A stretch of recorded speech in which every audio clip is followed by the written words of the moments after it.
એક વખતની વાત છે.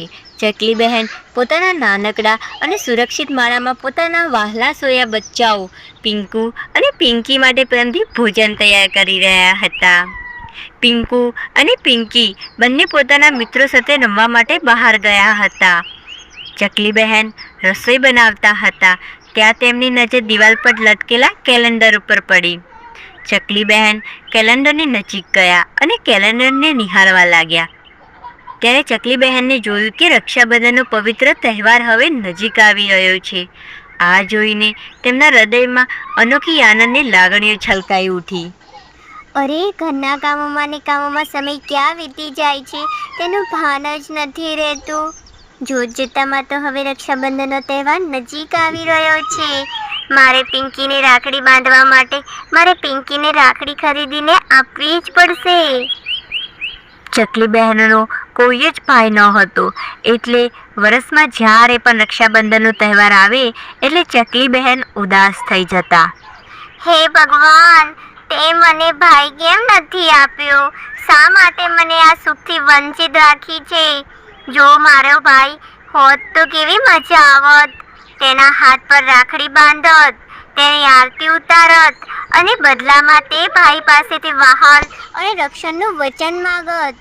બાળપણની યાદો, લડાઈ ઝઘડા, મજાક મસ્તી, પછી વળી પાછો પ્રેમ. આ સુખથી કેમ મને વંચિત રાખી? ચકલી બહેનનું મન ઉદાસથી ઘેરાયેલું હતું. ભાઈ વગરના જીવનમાં, ખાસ કરીને આવા તહેવારોના દિવસે, એક અનોખી એકલતા અને ખાલીપો વર્તાય છે. તેને લાગે છે કે જાણે જીવનની કોઈ એક કડી ખૂટે છે જે ક્યારેય પૂરી થઈ શકતી નથી. આ ઝંખના જ તેનું સૌથી મોટું દર્દ છે. આ દર્દ ફક્ત રક્ષાબંધન પૂરતું સીમિત નથી, પરંતુ જીવનના દરેક તબક્કે જ્યારે તેને ભાઈના ટેકાની કે સલાહની જરૂર પડે છે ત્યારે આ ખોટ વધુ ઊંડી ઉતરે છે. ચકલી બહેનના આંખોમાંથી હવે આંસુ સરી પડ્યા અને એટલામાં તો તેના બંને બચ્ચાઓ તેના ઘરે આવી પહોંચે છે.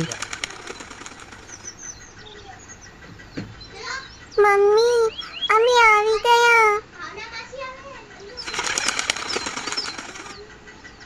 તમે બંને આવી ગયા?